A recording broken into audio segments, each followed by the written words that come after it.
and you could come back and think that you're the same player and do it immediately. And he said, it's going to sound bad, but it doesn't feel amazing to me.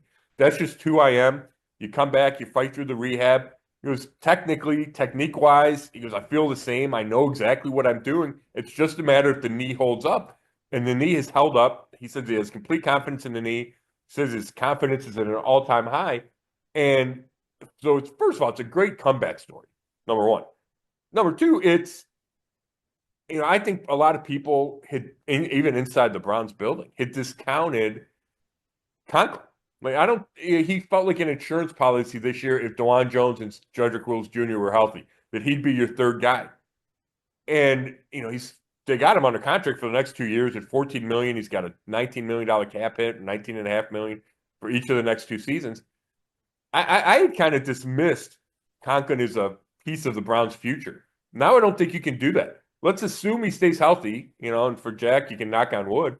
But assume he stays healthy for the final 6 games, I think you go into the offseason and go, okay, this guy is your starter at right tackle for the next year or two. Then you just got to figure out left tackle and figure out if DeJuan Jones is a guy. You probably need insurance because Conklin's 30 and because of his injury history. But I think those are 2 significant things that have happened, significant changes, given his ability to come back and how well he is playing. All right, get on there and read that article. Look forward to that, Scott.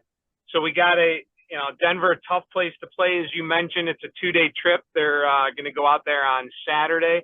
Yep. Monday Night Football, going up against Bo Nix, who a lot of people feel, could he be in contention for Rookie of the Year, right? Yeah, I'm flipping around channels on Monday in NFL Network, ESPN. Like, they have him as the offensive Rookie of the Year. And I don't know if he was a 5th or 6th quarterback drafted, but he had Caleb Williams, Jaden Daniels, Drake May, J.J. McCarthy, Michael Penix Jr., and all these quarterbacks get drafted, and Nix is having certainly the best statistical year of any of those guys. Yeah, no doubt. All right, let's go to prediction time. Unless you got anything else, you ready for predictions? Yeah, I'm ready. You want me to go first? All right. Yeah, why don't you? Monday Night Football. What was I think it was like 5.5 or 5 or something like that. Denver was favored by last I looked. That sounds right. Let me look. I'll look right now.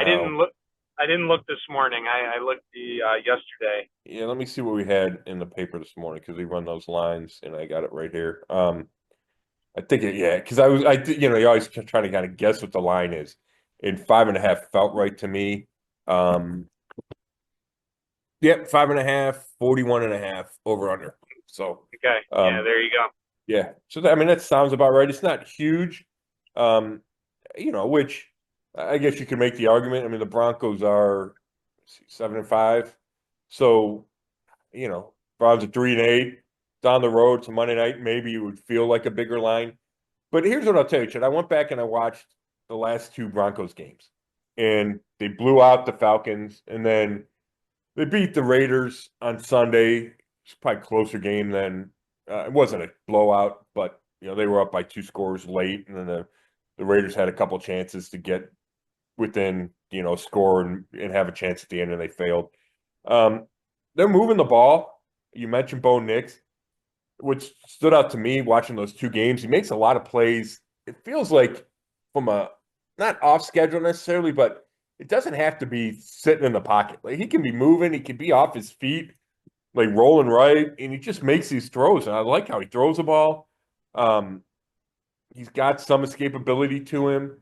Sean Payton has always been successful as an offensive guy, so his scheme is really solid. I think Nix fits what Payton wants to do. He's got receivers in Cortland Sutton and Devon Villay, who I didn't know anything about, but he shows up, and he's a big dude. He's like 6'5". He's got 32 catches, 361 yards, and a bunch of catches the last 2 weeks when I was watching. They got this Marvin Mims receiver who's a special teamer, super fast, former second-round pick out of Oklahoma. They get him the ball out of the backfield on swing passes. He's really fast. And the Browns have struggled with jet sweeps. I think they're going to have to be careful about that. So they have some explosion on offense. There's no doubt about it. Defensively, they're 3-4. They're playing well. They got a pass rusher that gets to the quarterback, and Nick Bonito. He's got 10 sacks. So there's just a lot of pieces there. And they're 7-5. They could have been beating the Chiefs a few weeks ago if they hadn't had a kick blocked, a field goal at the end. So I think they're good. I don't think they're elite by any stretch. I think the Browns should be able to play with them. I think this is a game the Browns could win, but I'm having a hard time bucking the Browns' lack of success in Denver.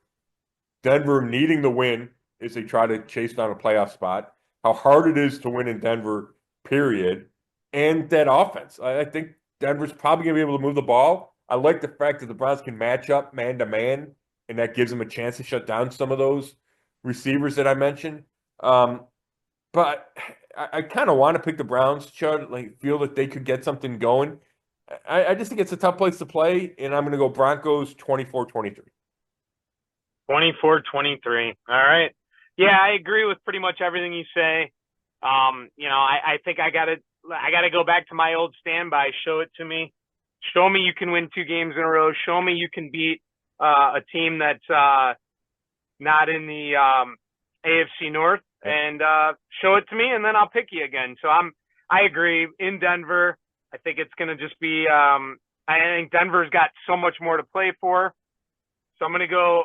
I was at 24, just like you. I'm going 24-21 Broncos, and we'll see what happens. We're both coming off of a loss. We both had the Steelers, so we need to bounce back. We don't want to bounce back. We'd rather see the Browns win and be wrong on our prediction, but it is what it is. We're both going Broncos. Yeah, I'm just going to repeat myself, but it's just a tough one to pick the Browns.